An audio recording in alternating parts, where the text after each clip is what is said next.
സിനിമയിലെ sketch artist വരയ്ക്കുന്ന അത്രയ്ക്ക് നന്നായിട്ടൊന്നും വരയ്ക്കാൻ പറ്റില്ലെങ്കിലും അത്യാവശ്യമൊക്കെ പട്ടിയെ വരച്ചാൽ പൂച്ചയാവാതിരിക്കാനുള്ള സ്കില്ലൊക്കെ എനിക്കുണ്ട്. ഇങ്ങനൊരു വീട് ആരാണ് ആഗ്രഹിക്കാത്തത്? Bait Homes 4, Kerala's leading tech-enabled home builder.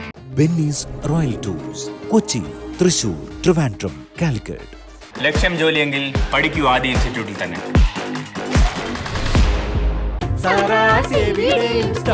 ഒരുമയുടെ നാടൻ സെലിബ്രേഷൻ സാറാസ്. നമ്മൾ ഷൂട്ട് ചെയ്യണ സമയത്തും എവിടെയാണെന്നൊക്കെ രാത്രിയിലൊക്കെ പോയിട്ട് ക്രിക്കറ്റ് കളിക്കും. അത് കഴിഞ്ഞ് ചിലപ്പോൾ സൈക്കിൾ ഓടിച്ചിട്ട് അവിടുന്ന് വരുന്ന ലൊക്കേഷൻ അടുത്തായിരുന്നു. ഒരു ഇൻട്രോവേർട്ടിന്റെ ഏറ്റവും ഫസ്റ്റ് ട്രേറ്റ് ഫ്രണ്ട്സിന്റെ ഇടയിൽ ഭയങ്കര ഓളോ. പുറത്തിറങ്ങിയ ഇരിങ്ങാലക്കുട ഒരു തോമസ് വക്കീലിന്റെ മോൻ എന്ന് പറയാണ് സിനിമയിൽ അഭിനയിച്ചാൽ കൊള്ളാവുന്നുണ്ട്. അയ്യേ ഒരു വട്ട എന്ന് പറയുള്ളൂ. ഒരു കൂട്ടം ആൾക്കാരുള്ള സമയത്ത് ഈ ഹൊറർ പടമൊക്കെ കാണാൻ ഭയങ്കര ധൈര്യമായിരിക്കും. ഒരു സീസൺ ഉണ്ടായിരുന്നു, വാമ്പയർ സിനിമകൾ മാത്രം കാണുന്ന ഒരു സമയമൊക്കെ ഉണ്ടായിരുന്നു ഞങ്ങളുടെ. എനിക്ക് എല്ലാ OTTയുടെയും സബ്സ്ക്രിപ്ഷൻ ഉണ്ട്. ഞാനിങ്ങനെ ഒരു ദിവസം അറ്റ്ലീസ്റ്റ് ഒരു സിനിമയെങ്കിലും കാണും. പഴയ വീട്ടിൽ ഞങ്ങളുടെ ആ TV വെച്ചിട്ടുള്ള മുറി ഉണ്ട്. അന്നൊരു VCP ഉണ്ട്. അവിടെ 2 സോഫ സെറ്റും ഉണ്ട്. ഇവിടെ ഞങ്ങൾ എല്ലാവരും കൂടെ നിന്നും കിടന്നും ഒക്കെ ആയിട്ട് നമ്മൾ സിനിമകൾ കാണുന്നത്. പ്രധാനമായിട്ടും ഞങ്ങൾ ഫുൾ ഫാമിലി ഇരുന്നിട്ട് ഒരു പ്രാവശ്യം ആ സിനിമ കാണും. ഞാനും ചേട്ടനും അത് റീടെലികാസ്റ്റ് ഉണ്ട് ഞങ്ങളുടെ ഒക്കെ. എനിക്കെന്ന് വെച്ചാൽ സിനിമ സെറ്റിൽ നിന്ന് സിനിമ ഫിലിം മേക്കിംഗ് പ്രോസസ്സ്, അതിൻ്റെ പ്രീ പ്രൊഡക്ഷൻ മുതൽ അതിൻ്റെ പ്രൊഡക്ഷൻ സമയത്തും അതിൻ്റെ പോസ്റ്റ് പ്രൊഡക്ഷനിലും അത് കണ്ടു പഠിക്കുക, അല്ലെങ്കിൽ കണ്ട് ആസ്വദിക്കുക എന്ന് വേണമെങ്കിൽ പറയാം. അല്ലെങ്കിൽ അത് കണ്ടു പഠിക്കുക എന്ന് പറയുന്നത് തീർച്ചയായിട്ടും എൻ്റെ ഈ സിനിമ ജീവിതത്തിൽ ഭയങ്കര ഹെൽപ്ഫുൾ ആയിട്ടുണ്ട്. നമ്മുടെ കയ്യിൽ എന്തില്ല എന്നുള്ളതിനേക്കാൾ എന്തുണ്ട് എന്നുള്ളതല്ലേ നമ്മൾ ചിന്തിക്കുന്നത്. അപ്പോൾ ഉള്ളത് വെച്ച് എന്ത് ചെയ്യാം എന്നുള്ളതല്ലേ നമ്മൾ. അല്ലാതെ ഇല്ലാത്തതിനെ പറ്റി ആലോചിച്ച് വിഷമിച്ച് എവിടെയെങ്കിലും ഇരുന്ന് കഴിഞ്ഞാൽ എവിടെയും ആരും എത്തില്ലല്ലോ. സിനിമയിൽ കയറാൻ ആഗ്രഹം ഉണ്ടായിരുന്നു, സിനിമ വന്നു, ഇനി ഞാൻ കുറച്ച് നാൾ എൻജോയ് ചെയ്യട്ടെ എന്നുള്ളതല്ല. ഞാൻ ആഗ്രഹിച്ച ഒരു സ്പേസിൽ ഞാൻ നിൽക്കുന്നു. ഇതിന് കുറേ കാലം നിൽക്കുമോ അല്ലെങ്കിൽ ജീവിതാവസാനം വരെ അവിടെ നിൽക്കുമോ എന്നൊന്നും എനിക്കൊന്നും അറിഞ്ഞുകൂടാ. പക്ഷെ നിൽക്കുന്നിടത്തോളം കാലം ഇതുപോലെ നിൽക്കണം എന്ന ആഗ്രഹമുണ്ട്. ഉള്ളിൽ ആ ഫയർ ഉള്ളിടത്തോളം കാലം മാത്രമേ ഞാൻ സിനിമയിൽ അഭിനയിക്കാൻ ഉദ്ദേശിക്കുന്നു. ലൈവായിട്ട് ഇവിടെ സ്കെച്ച് ചെയ്തിട്ടുണ്ട്.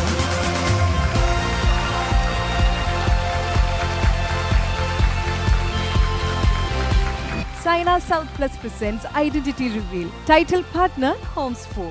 Associate partners are the Institute of Management Studies, Bennys Royal Tour, Jackson. നിങ്ങൾ രണ്ടുപേരെ ഞാൻ ഇനി സ്റ്റേജിലേക്ക് ക്ഷണിക്കുകയാണ്. രണ്ടുപേരും പ്ലീസ്.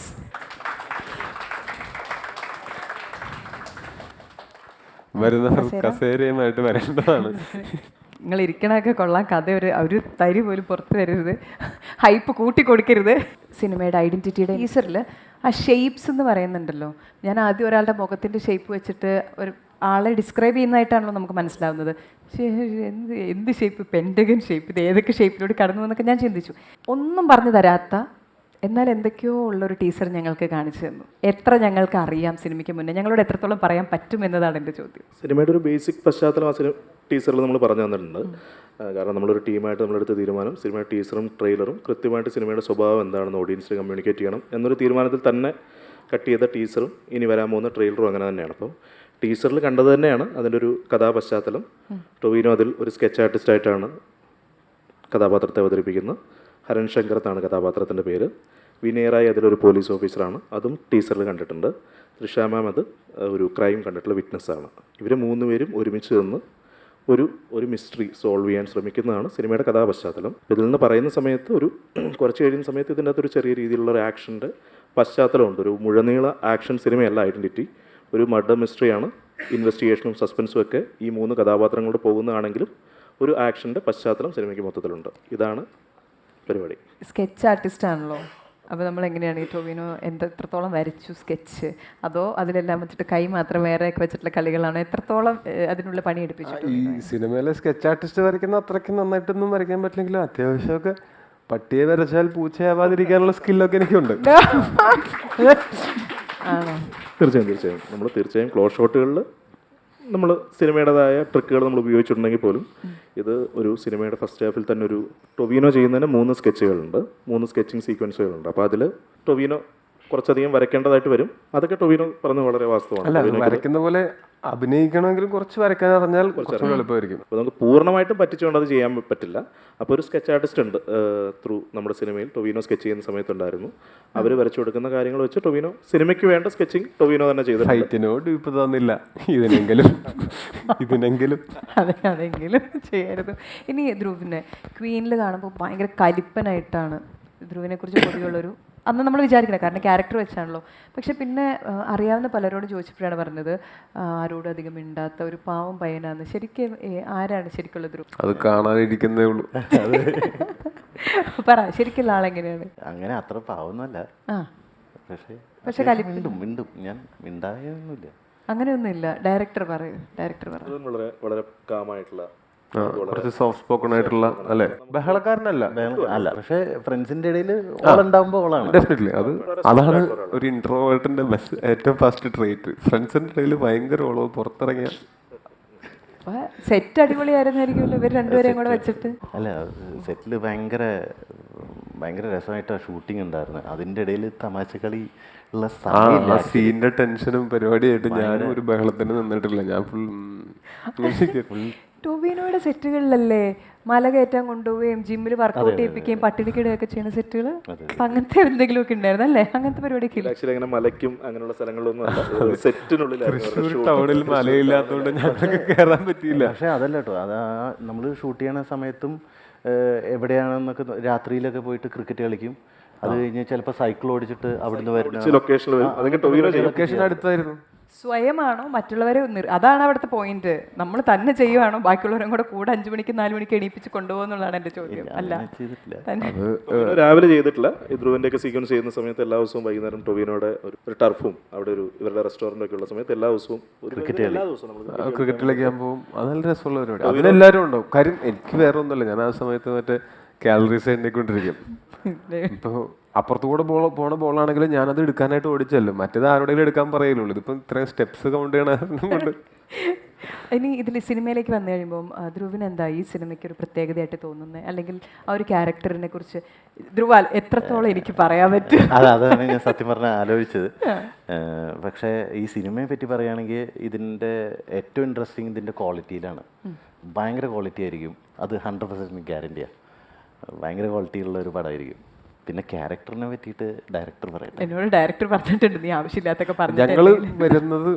ഞങ്ങൾ ഒരുമിച്ച് വരുന്നത് ഇതിൽ ഭയങ്കര ഇമ്പോർട്ടൻ്റ് ആയിട്ടുള്ള ഭയങ്കര ഇമ്പോർട്ടൻ്റ് അല്ല, നമ്മൾ ഒരുമിച്ച് അഭിനയിക്കുന്ന ആദ്യമായിട്ടാണ്. പക്ഷെ ഞാൻ പറഞ്ഞു ഈ സിനിമയിലെ ഭയങ്കര ഇമ്പോർട്ടൻ്റ് ആയിട്ടുള്ള ഒരു സീക്വൻസ് ഉണ്ട് അതിനകത്ത്. മനസ്സിലിങ്ങനെ ക്യാരക്ടേഴ്സ് ഒക്കെ വന്നു തുടങ്ങി. ടൊവിനോ ഒരു വശത്ത് മറുവശത്ത് ധ്രുവ് നിൽക്കും. അല്ലല്ല, ഞാൻ പറയുന്നത് ഇതാണ് നമുക്ക് ഈ സിനിമ കാണാൻ പോകുമ്പോൾ ആൾക്കാർക്ക് പറ്റാൻ പോകുന്ന പ്രശ്നം. അങ്ങനത്തെ മുൻവിധികളില്ലാതെ കണ്ടു കഴിഞ്ഞാൽ അടിപൊളിയായിരിക്കും. ഈ സിനിമ ഓഫർ ചെയ്യുന്നത് എന്താണെന്ന് മനസ്സിലാക്കാൻ. മുൻവിധികളില്ലാണ്ട് എങ്ങനെ കാണും? നിങ്ങളെല്ലാം പേരും കണ്ടിട്ട് നിങ്ങളുടെ സിനിമകളെല്ലാം വെച്ച് കഴിയുമ്പോൾ എന്തായാലും നല്ല സിനിമയായിരിക്കും. ആ മുൻവിധികൾ കട്ട് ചെയ്യാൻ വേണ്ടിയിട്ടാണ് നമ്മളൊക്കെ പലതരം ക്യാരക്ടേഴ്സ് നിരന്തരമായിട്ട് ചെയ്തുകൊണ്ടിരിക്കുന്നത്. മുൻവിധികളില്ലാതെ കണ്ടു പോയി കാണൂ. എന്നിട്ട് ഇഷ്ടപ്പെട്ടിട്ടില്ലെങ്കിൽ ഓക്കെ.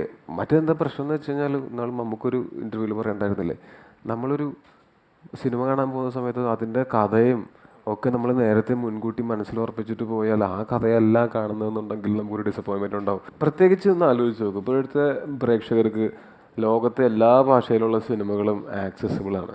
ഇമാജിനേഷൻ ലിമിറ്റ് ചെയ്യാൻ പറ്റാത്ത അത്രയും ഇമാജിനേഷൻ ഉണ്ടാകും. അപ്പോൾ നമ്മളുടെ സിനിമ ചിലപ്പോൾ അങ്ങനത്തെ ഒരു സിനിമ ആയിരിക്കില്ലെങ്കിലും ഇപ്പോൾ ഞാനൊരു ഇൻഡസ്ട്രിയലാറ് കണ്ടിട്ട് തിരിച്ച് വന്നിട്ട് മലയാളത്തിലെ ഒരു സിനിമയിൽ ഒരു ഷോട്ട് കാണുന്ന സമയത്ത് ഇൻഡസ്ട്രിയലാറിലെ പോലത്തെ ഒരു ഷോട്ട് കണ്ടിട്ട് ഞാൻ ചെന്നിട്ട് ആ സിനിമ ഇൻഡസ്ട്രിയലാർ പോലത്തെ സിനിമയാവണമെന്ന് പ്രതീക്ഷിച്ചിരുന്ന് കണ്ടു കഴിഞ്ഞാൽ ഞാൻ ഡിസപ്പോയിൻറ്റഡ് ആവും. പക്ഷേ നേരെ മറിച്ച് ഒരു മുൻവിധിയില്ലാണ്ട് ചെല്ലുന്ന സമയത്ത് ആ സിനിമ എന്താണോ ഓഫർ ചെയ്യുന്നത് അതിൻ്റെ ജോണറിലുള്ള ഏറ്റവും ബെസ്റ്റ് പരിപാടിയായിരിക്കും അത് ഓഫർ ചെയ്യുന്നത്. അത് ചിലപ്പോൾ നമ്മൾ വേറൊരു സിനിമയായിട്ടുള്ള കമ്പാരിസൺ കൊണ്ട് നമുക്കത് എൻജോയ് ചെയ്യാൻ പറ്റാണ്ടായി പോകും. നേരെ മറിച്ച് ഈ സിനിമ എന്താണെന്ന് ഇതിൻ്റെ ടീസറും ട്രെയിലറും ഒക്കെ കണ്ടിട്ട് ഇതിൻ്റെ ജോണർ എന്താണെന്ന് മനസ്സിലാക്കാനേ പാടുള്ളൂ. അല്ലാണ്ട് ഫുൾ കഥ മനസ്സിലായിട്ട് പോയിരുന്നാൽ ഒരു എനിക്ക് ഈ ടീസറും ട്രെയിലറും ഒക്കെ ഡീകോഡ് ചെയ്യുന്ന സമയത്തും ഇത് നമ്മൾ പറയുന്നതെല്ലാം ഒരു സീഡ് ഓഫ് തോട്ടാണല്ലോ. അപ്പോൾ ഈ സീഡ് ഓഫ് തോട്ട് തലയിൽ കിടന്നിട്ട് അത് വരും എന്ന് വിചാരിച്ചിരിക്കുമ്പോൾ വേറെ എന്ത് എക്സൈറ്റിംഗ് ആയിട്ടുള്ള സാധനം വന്നാലും ഈ ഒരു സാധനം അതും കൂടെ ഉണ്ടായിരുന്നെങ്കിൽ നന്നായതിനെ അത് അങ്ങനെ നമുക്ക് ചെയ്യാൻ പറ്റുമോ? എക്സ്പെക്ട് ചെയ്യുന്ന അതേ സിനിമ നമുക്ക് കൊടുക്കാൻ പറ്റുമോ? ആൾക്കാർ എക്സ്പെക്ട് ചെയ്യാത്ത പോലെ തരം സിനിമകൾ ചെയ്യുന്നതിലല്ലേ അവർക്കും നമുക്കും ഒരു കൗതുകമുള്ളൂ. ധ്രുവ് പേടിച്ചിട്ട് എനിക്കൊന്നും ചോദിക്കരുത്, എനിക്കൊന്നും പറയാനില്ല, ഞാൻ ഇറങ്ങണ വരെ സൈലൻ്റ് ആണ്. അപ്പോൾ Akhil Paul, thank you. Dhruv, thank you so much. All the very best for the movie. ഞാൻ എന്തായാലും ഫസ്റ്റ് ഡേ കാണുന്ന ആളാണ്. കാരണം എനിക്ക് ആരെങ്കിലും ഇൻസ്റ്റാഗ്രാമിലൊക്കെ കഥയിട്ട ടെൻഷൻ വരും. എനിക്ക് കാണണം, എനിക്ക് അന്ന് തന്നെ കാണണം. ഞാൻ ഫസ്റ്റ് ഡേ ഫസ്റ്റ് ഷോ ഉള്ളതാണ്. അപ്പോൾ താങ്ക് യു വെരി മച്ച്. ഇപ്പോൾ രൂപേഷിൻ്റെ സിനിമകൾ ചെയ്തിട്ടുണ്ട്. തീവ്രത്തിൽ അസിസ്റ്റൻറ്റ് ഡയറക്ടറായിട്ടാണ് ശരിക്കും വരുന്നത്. ശരിക്കും അഭിനയിക്കാൻ വേണ്ടി തന്നെ വന്ന ഒരാളാണ് ടൊവിനോ. പക്ഷേ ഇതിൽ AD ആയിട്ടാണ് വരുന്നത് കേട്ടോ. ഈ AD ആയിട്ട് വരുന്നത് ഒരുപക്ഷെ അല്ല, അഭിനയിക്കുന്നതിനുള്ള വഴിയാണ് എൻ്റെ വഴി. ആ വഴിയിലോട്ടെത്താൻ ഏത് വഴിയിൽ കൂടെയും പോകുന്നുള്ളതാണോ അതോ? അത് അഭിനയം എന്ന് പറയുന്നത് എല്ലാ സിനിമയിലേക്ക് വരാൻ ആഗ്രഹിക്കുന്ന ആൾക്കാരെയും പോലെ അഭിനയം കുറച്ചും കൂടെ, സിനിമ എന്ന് പറയുമ്പോൾ ആൾക്കാർ പെട്ടെന്ന് സിനിമ നടന്മാരെ ഒക്കെ അല്ലേ അറിയുന്നത്. അത് കാരണം കൊണ്ടാണ് അഭിനയം എന്നുള്ളത് നമ്മൾ ചിന്തിച്ചത്. അതല്ലാതെ സിനിമ എന്ന് പറയുന്ന ഒരു മാധ്യമത്തിനോട് പണ്ട് മുതലേ ഭയങ്കര ഇഷ്ടമുണ്ട്. അപ്പോൾ ആ സിനിമ ഇപ്പോൾ തീവ്രം അന്ന് പടം ഓണാവുന്നത് ഞങ്ങൾ ഒരുമിച്ച് എൻ്റെ ചേട്ടൻ്റെ വാഴക്കാലിലെ ഫ്ലാറ്റിൽ ഒരു അപ്പാർട്ട്മെൻ്റ് ഉണ്ടായിരുന്നു. അവിടെ ഞാനും രൂപേഷേട്ടനെ കൂടെ ഇരിക്കുന്ന സമയത്താണ് ഇത് ഓണാവുന്നത്. അപ്പോൾ ഞാൻ പറഞ്ഞു എനിക്ക് എങ്ങനെയെങ്കിലും ഈ പടത്തിൽ അസോസിയേറ്റ് ചെയ്യണം. അപ്പോൾ പുള്ളി പറഞ്ഞിട്ട് അതിനകത്തുള്ള വേഷങ്ങൾ ഈ പറഞ്ഞ പോലെ ദുൽഖറാണ് നായകൻ, മറ്റേ ക്യാരക്ടർ വിഷ്ണുവാണ് ചെയ്യുന്നത്, അനുവാണ് ഈ വേഷം ചെയ്യുന്നത്. അപ്പോൾ അങ്ങനെ ക്യാരക്ടേഴ്സ് ഇല്ല. അപ്പോൾ ഞാൻ പറഞ്ഞത് ഞാൻ അസിസ്റ്റൻ്റ് ഡയറക്ടർ ആവട്ടെ. എനിക്കെന്ന് വെച്ചാൽ സിനിമ സെറ്റിൽ നിന്ന് സിനിമ ഫിലിം മേക്കിംഗ് പ്രോസസ്സ്, അതിൻ്റെ പ്രീ പ്രൊഡക്ഷൻ മുതൽ അതിൻ്റെ പ്രൊഡക്ഷൻ സമയത്തും അതിൻ്റെ പോസ്റ്റ് പ്രൊഡക്ഷനിലും അത് കണ്ടു പഠിക്കുക, അല്ലെങ്കിൽ കണ്ട് ആസ്വദിക്കുക എന്ന് വേണമെങ്കിൽ പറയാം. അല്ലെങ്കിൽ അത് കണ്ടു പഠിക്കുക എന്ന് പറയുന്നത് തീർച്ചയായിട്ടും എൻ്റെ ഈ സിനിമ ജീവിതത്തിൽ ഭയങ്കര ഹെൽപ്ഫുൾ ആയിട്ടുണ്ട്. അതായത് പ്രീ പ്രൊഡക്ഷനിൽ നമ്മൾ ആ സ്ക്രിപ്റ്റ് പലതവണ വായിക്കുന്ന സമയത്ത് നമ്മൾ ആദ്യത്തെ തവണ വായിക്കാത്ത പല അർത്ഥങ്ങളും ഇതിലുണ്ടാവാം. ഈ സ്ക്രിപ്റ്റിൻ്റെ ഷൂട്ടിങ്ങിൻ്റെ സമയത്താണെങ്കിൽ ആ സ്ക്രിപ്റ്റിൻ്റെ മുകളിലേക്ക് സീനുകൾ മേക്ക് ചെയ്യപ്പെടുന്നത് കാണാം. അതിനുശേഷം എഡിറ്റിംഗ് ടേബിളിൽ ആ സിനിമയ്ക്ക് വേറൊരു രൂപം ഉണ്ടാവും. അല്ലെങ്കിൽ മ്യൂസിക് ഡിപ്പാർട്ട്മെൻറ്റ് വർക്ക് ചെയ്ത് കഴിഞ്ഞ സമയത്ത് ആ സിനിമ വേറൊരു രീതിയിൽ എലവേറ്റ് ആവും. പിന്നെ അതിൻ്റെ കളറിങ്ങും അങ്ങനെയുള്ള കാര്യങ്ങളൊക്കെ എനിക്കതിന് മുമ്പ് ഇപ്പോൾ പ്രഭുവിൻ്റെ മക്കൾ എന്നുള്ള എൻ്റെ ആദ്യത്തെ സിനിമയിൽ ഞാൻ അഭിനയിക്കും. അതിന് ശേഷമാണ് തീവ്രം. ആ സമയത്താണെങ്കിലും ഇപ്പോൾ സജീവേട്ടനൊക്കെ ഞാൻ കഴിഞ്ഞ ആഴ്ച ഞാൻ ഷൂട്ട് ചെയ്യുന്ന അവിടെ വയനാട് അവിടെ വന്നിട്ടുണ്ടായിരുന്നു. സജീവേട്ടനൊക്കെ വന്നിട്ട് ഞങ്ങൾ പറയാൻ വർത്താനം പറഞ്ഞിരുന്നു.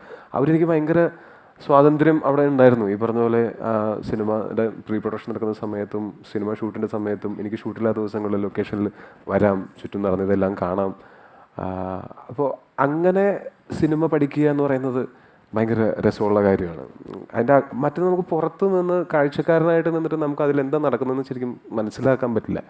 അകത്ത് നിന്ന് നമുക്ക് കാര്യങ്ങൾ കാണാം. സംശയം ഉണ്ടെങ്കിൽ ആ സംശയങ്ങൾ ചോദിക്കാനും നമുക്ക് സ്വാതന്ത്ര്യമുണ്ട്. അങ്ങനെ ഒരു സ്വാതന്ത്ര്യം ആദ്യമായിട്ട് എനിക്ക് കിട്ടുന്നത് പ്രഭുവിൻ്റെ മക്കളിലും അതിനുശേഷം തീവ്രത്തിലുമാണ്. തീവ്രത്തിൻ്റെ ഷൂട്ട് തുടങ്ങുന്ന സമയത്ത് തന്നെ അതിൻ്റെ പൂജയ്ക്ക് വന്ന മാർട്ടിൻ ചേട്ടൻ പറഞ്ഞു, രൂപേഷ് ചേട്ടൻ്റെ അടുത്ത് പറഞ്ഞ്, രൂപേഷ് ഇവനധികം വെയിൽ കൊള്ളിക്കരുത്, ഓസ്ട്രേലിയയിൽ നിന്നൊക്കെ വരുന്ന ഒരു റിച്ച് കിഡാണ് നമ്മളുടെ കഥാപാത്രം. അപ്പം അത് കാരണം കൊണ്ട് എനിക്ക് അങ്ങനെ ഇച്ചിരി സുഖമുള്ളൊരു അസിസ്റ്റൻ്റ് ആയിട്ട് പരിപാടിയായിരുന്നു. വെയിൽ കൊള്ളാത്ത നിർത്തിയാൽ തന്നെ സൺസ്ക്രീൻ ഇട്ട് വേണം നമ്മുടെ മൈൻഡ് പുറത്തെടുത്താനായിട്ട്. നിറം ഒരു തരത്തിൽ കുറയരുത്. അന്ന് സൺസ്ക്രീൻ ഒന്നുമില്ല. സൺസ്ക്രീനെ പറ്റിയൊന്നും നമ്മളങ്ങനെ അങ്ങനത്തെ ചിന്തയൊന്നുമില്ല. പക്ഷെ അങ്ങനെ ഭയങ്കര അലച്ചിൽ എനിക്കുണ്ടായിട്ടില്ല ആ സിനിമയുടെ സമയത്ത്. ഇനി ടൊവിനോയ്ക്ക് സിനിമയിൽ അഭിനയിക്കാനുള്ള ഒരു ആഗ്രഹം എന്ന് പറയുന്നത് ഒരു കോളേജിലോ ജോലിക്കോ കയറിയപ്പോഴല്ല. ആ സമയത്താണ് താങ്കൾ വന്നതെന്ന് മാത്രമേ ഉള്ളൂ. സ്കൂളിൽ പഠിക്കുന്ന സമയം തൊട്ട് തീവ്രമായ ആഗ്രഹം ഉണ്ടായിരുന്നു അഭിനയിക്കാൻ. അത് പറഞ്ഞ ആൾക്കാർ കളിയാക്കൂലേ? ഇരിങ്ങാലക്കുട ഒരു തോമസ് വക്കീലിൻ്റെ മോൻ എന്ന് പറയാണ് സിനിമയിൽ അഭിനയിച്ചാൽ കൊള്ളാവുന്നുണ്ട്, അയ്യേ ഒരു വട്ട എന്ന് പറയുള്ളൂ. കോയമ്പത്തൂരാണ് എഞ്ചിനീയറിംഗ് പഠിക്കാനായിട്ട് ചെല്ലുന്നത്. ആ തമിഴിലെ ചൂടും ആ തമിഴ് സിനിമകളും അവിടെയുള്ള സുഹൃത്തുക്കളും ക്യാമ്പസും ശരിക്കും ടൊവിനോയെ മാറ്റിയിട്ടുണ്ടോ? സിനിമയെ കാണുന്ന ഒരു കാഴ്ചപ്പാടിനൊരു വ്യത്യാസം അങ്ങനെ എന്തെങ്കിലും തന്നിട്ടുണ്ടോ? പണ്ട് വീട്ടുകാരുമായിട്ടിരുന്ന് അങ്ങനെ സിനിമകളിൽ കുറേ ഉണ്ടായിട്ടുണ്ട്. അത് ഭയങ്കര രസമുള്ള എക്സ്പീരിയൻസ് ആണ്. എനിക്കിപ്പോഴും ഓർമ്മയുണ്ട്, ഞങ്ങളുടെ പഴയ വീട്ടിൽ ഞങ്ങളുടെ ആ TV വെച്ചിട്ടുള്ള മുറിയുണ്ട്. അന്നൊരു VCP ഉണ്ട്, അവിടെ 2 സോഫ സെറ്റും ഉണ്ട്. ഇവിടെ ഞങ്ങൾ എല്ലാവരും കൂടെ ഇന്നും കിടന്നും ഒക്കെ ആയിട്ട് നമ്മൾ സിനിമകൾ കാണുന്നത്. പ്രധാനമായിട്ടും ഞങ്ങൾ ഫുൾ ഫാമിലി ഇരുന്നിട്ട് ഒരു പ്രാവശ്യം ആ സിനിമ കാണും. അത് കഴിഞ്ഞ് പിറ്റേ ദിവസം കാര്യം വീക്കെൻഡാണ് VCPയിൽ നമ്മൾ വീഡിയോ കാസറ്റ്സ് എടുക്കുക. അപ്പോൾ 2 ദിവസം കഴിഞ്ഞ് തിങ്കളാഴ്ച കൊടുത്താൽ മതി. അപ്പോൾ ഞാനും ചേട്ടനത് റീടെലികാസ്റ്റ് ഉണ്ട് ഞങ്ങളുടെ ഒക്കെ. അപ്പോൾ അങ്ങനെ വീണ്ടും കാണും. അങ്ങനത്തെ പരിപാടികളൊക്കെ ഉണ്ടായിരുന്നു. അതുപോലെ തന്നെ കോളേജിലെത്തിക്കഴിഞ്ഞപ്പോഴാണ് പിന്നെ സ്കൂളിലുണ്ടായിരുന്ന സുഹൃത്തുക്കളായിട്ട് നമ്മൾ തിയേറ്ററിൽ പോയിട്ടാണ് കൂടുതലും സിനിമകൾ കണ്ടിട്ടുള്ളത്. പക്ഷേ ഇവിടെ എന്ന് വെച്ചാൽ നമ്മൾ കുറേ പേര് ഒരുമിച്ച് താമസിക്കുന്നു. നമുക്ക് ചോദിക്കാനും പറയാനും നേരത്തെ കിടന്ന് ഉറങ്ങാൻ പറയാനോ ഒന്നും ആരുമില്ല. അപ്പോൾ പ്രത്യേകിച്ച് വീക്കെൻഡുകളാണ്, കോളേജ് ഇല്ലാത്ത ദിവസങ്ങളാണെങ്കിൽ നമ്മൾ ഒരു ഇപ്പോൾ ഒരു വെള്ളിയാഴ്ച വൈകിട്ടൊക്കെ തൊട്ട് നമ്മൾ സിനിമ കണ്ടു തുടങ്ങും. എന്നിട്ട് ഞായറാഴ്ച പുലർച്ചെ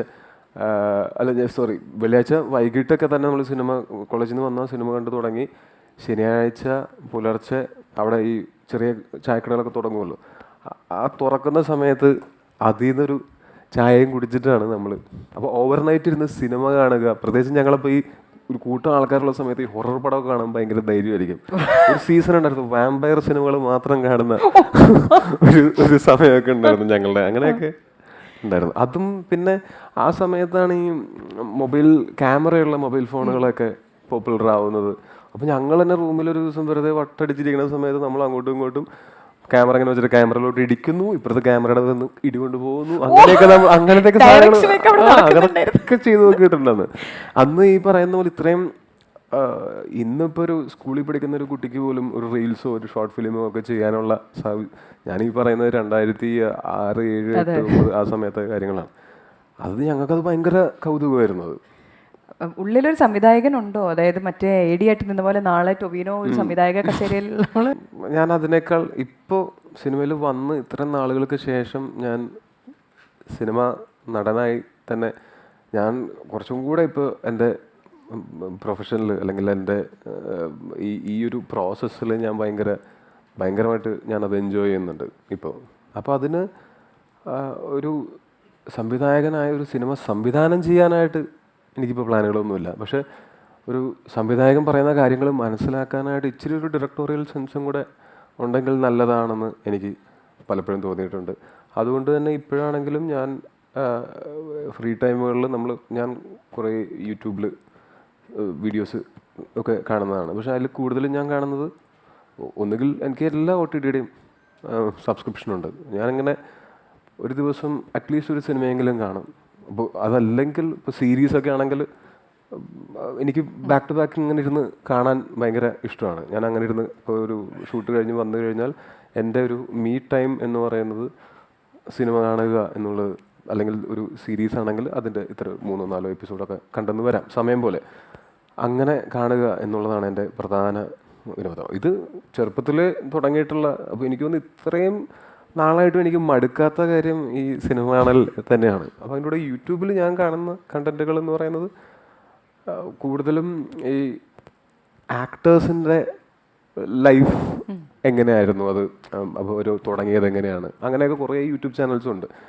അവർ ചെയ്തിട്ടുള്ള അവരുടെ പ്രധാനപ്പെട്ട സിനിമകൾ, അപ്പോൾ ഓരോ സിനിമകളിലും അവർ അഡാപ്റ്റ് ചെയ്തിട്ടുള്ള മെത്തേഡ്സ് എന്നൊക്കെ പറഞ്ഞിട്ട് നമുക്കങ്ങനെ ന്യൂമറസ് അക്കൗണ്ടുകൾ, ന്യൂമറസ് കോണ്ടൻറ്റ്സ് അങ്ങനത്തെ ഉണ്ട്. അതുപോലെ തന്നെ ഈ ഫിൽം മേക്കിംഗ് ടെക്നിക്സും ഡയറക്ടേഴ്സ് അവരുടെ പല സിനിമകളുടെയും അപ്രോച്ചും അതും പിന്നെ ഒരു സ്റ്റുഡിയോ ബൈൻഡർ എന്ന് പറഞ്ഞിട്ട് ഇതൊക്കെ എന്ന് വെച്ചാൽ എനിക്ക് മാത്രം ആക്സസിബിൾ ആയിട്ടുള്ള എല്ലാ ആൾക്കാർക്കും ആക്സസിബിൾ ആയിട്ടുള്ള കാര്യമാണ്.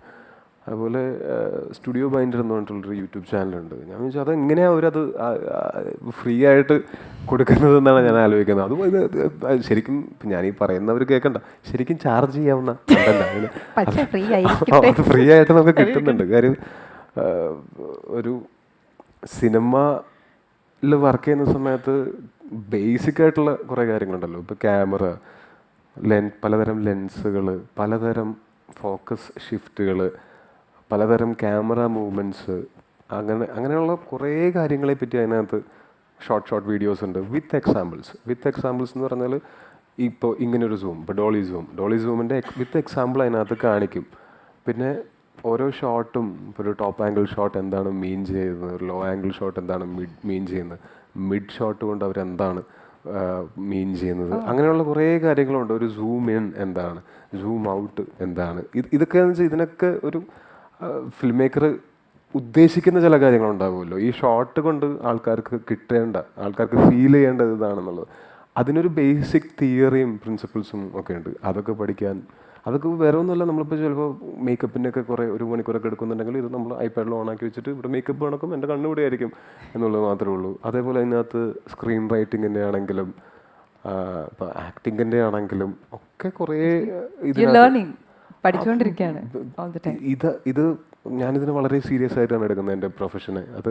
അത് ഒരു തമാശക്കളിയല്ല എന്നെനിക്കറിയാം.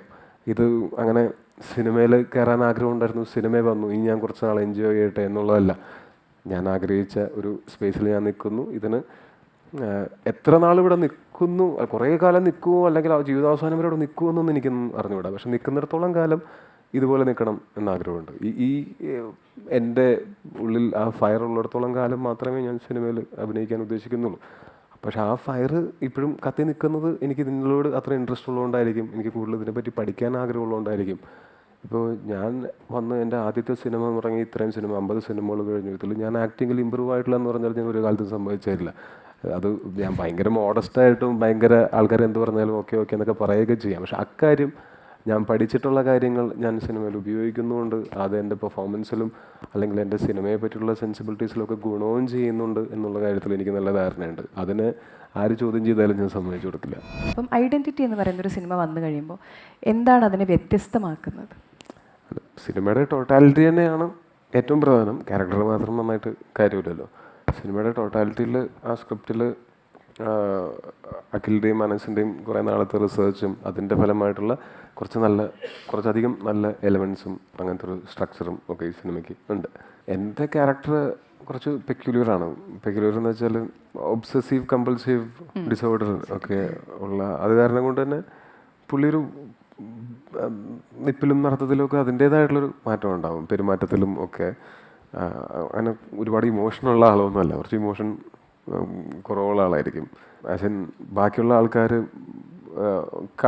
കുറച്ച് ഇങ്ങനത്തെ വ്യത്യാസങ്ങളുണ്ടാവും. നടത്തത്തിലാണെങ്കിലും നിപ്പിലാണെങ്കിലും ഇരിപ്പിലാണെങ്കിലും ഒരു കാര്യം ഒരാളോട് അവതരിപ്പിക്കുമ്പോൾ ചിലപ്പോൾ പോളിഷ്ഡ് ആയിട്ടായിരിക്കില്ല അവതരിപ്പിക്കുന്നത്.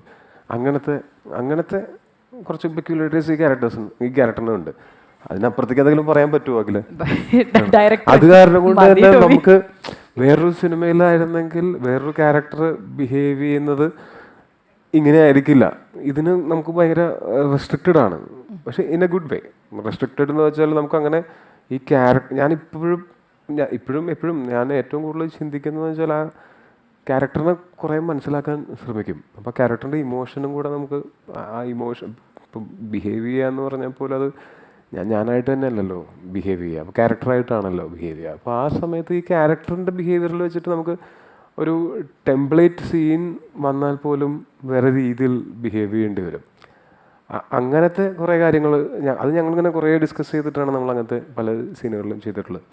ഇപ്പം ഐഡൻറ്റിറ്റി എന്ന് പറയുന്ന സിനിമ വരുവാണെങ്കിലും ABCD എന്ന് പറയുന്ന സിനിമ അവിടെ നിന്ന് സംസാരിക്കാതെ നമ്മൾ ഇതിലോട്ട് എത്തില്ല.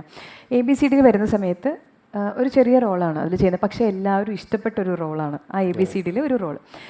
ആ ഒരു സമയത്ത് സത്യം പറയണം കേട്ടോ, ഈ സിനിമ ചെയ്തുകൊണ്ടിരുന്ന സമയത്ത് എപ്പോഴെങ്കിലും അല്ലെങ്കിൽ ആ ഒരു പീരീഡിൽ തോന്നിയിട്ടുണ്ടോ എന്നെ സിനിമ ബാക്ക്ഗ്രൗണ്ട് എനിക്ക് ഉണ്ടായിരുന്നെങ്കിൽ അല്ലെങ്കിൽ എന്നെ അങ്ങനെ ഒരാൾ എനിക്ക് സിനിമയിൽ ഉണ്ടായിരുന്നെങ്കിൽ ഒരുപക്ഷെ ഞാൻ ഇതിന് മുന്നേ ശ്രദ്ധിക്കപ്പെട്ടേനെന്ന്? കാരണം ടൊവിനോ അവിടെ ഉണ്ടായിരുന്നു. ആ ഒരു റോള് വന്നപ്പോഴാണ് ശരിക്കും ആളുകൾ അറിഞ്ഞത്. ആ ഒരു തോട്ട് വന്നിട്ടുണ്ടോ? അങ്ങനെ പറഞ്ഞാൽ അങ്ങനെ ഒരുപാട് സമയം ഒന്നുമല്ല. ഇപ്പോൾ പ്രഭുവിൻ്റെ മക്കൾ ഒരു 2012 ജാനുവരിയിലൊക്കെ ഷൂട്ട് തുടങ്ങി. അതിനും ഒരു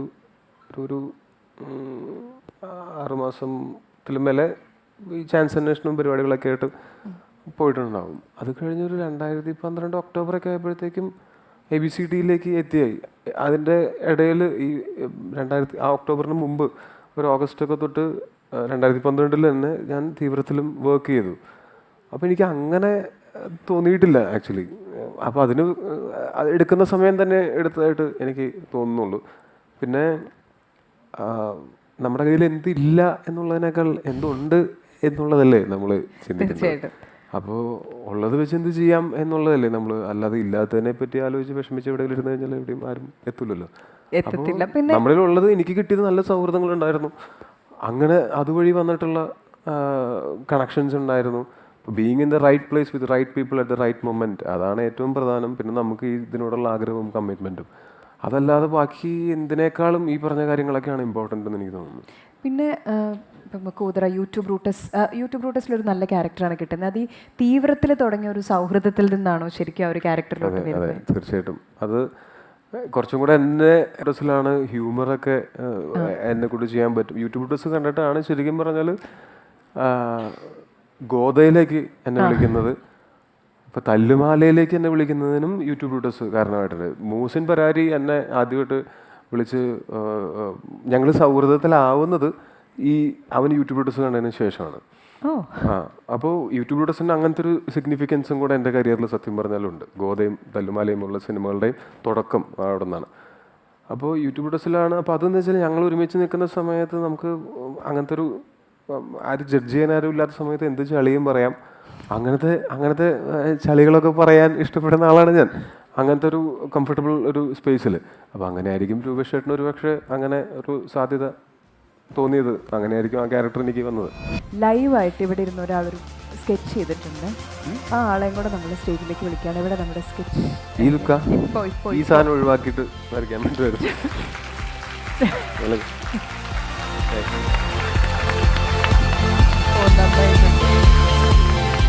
ഞാൻ ചിരിച്ചത് ഇത്തിരി കൂടി പോയോ എന്നുള്ളത് മാത്രമേ. Thank you so much, thank you. ഇനി നമ്മൾ ഈ ഒരു ദിവസം നമ്മുടെ പാർട്ട്നേഴ്സായിട്ട് നിന്നത് നമ്മുടെ ടൈറ്റിൽ സ്പോൺസർ ഹോംസ് 4 ആണ്. അതുപോലെ തന്നെ Benny's royal tours and travels, അതുപോലെ ചാക്സൺസ്, അതുപോലെ ആദി ഇൻസ്റ്റിറ്റ്യൂട്ട് ഓഫ് മാനേജ്മെൻറ്റ് സ്റ്റഡീസ്, ഇവരെല്ലാവരും കൂടി ചേർന്നിട്ടാണ് ഈ ഒരു ഇവൻറ്റ് ഇത്രയും മനോഹരമാക്കിയത്. ഇനി ഡയറക്ടറെയും ധ്രുവനെയും കൂടെ ഞാൻ വിളിക്കുകയാണ്. താങ്ക്സ് എല്ലാവർക്കും പറയാനായിട്ട്. ധ്രുവ് എന്തൊക്കെയുണ്ട് ഇനിയെന്ന് എല്ലാവരും അടുത്തോട്ട്. ചോദിച്ചേട്ട പാവം അടുത്തൊന്ന് ഫോട്ടോ എടുത്തോളൂ. ഇങ്ങനൊരു വീട് ആരാണ് ആഗ്രഹിക്കാത്തത്? Bait Homes 4, Kerala's leading tech-enabled home builder. Benny's royal tours Kochi, Thrissur, Trivandrum, Calicut. ലക്ഷ്യം ജോലിയെങ്കിൽ പഠിക്കൂ ആദ്യ ഇൻസ്റ്റിറ്റ്യൂട്ടിൽ തന്നെ.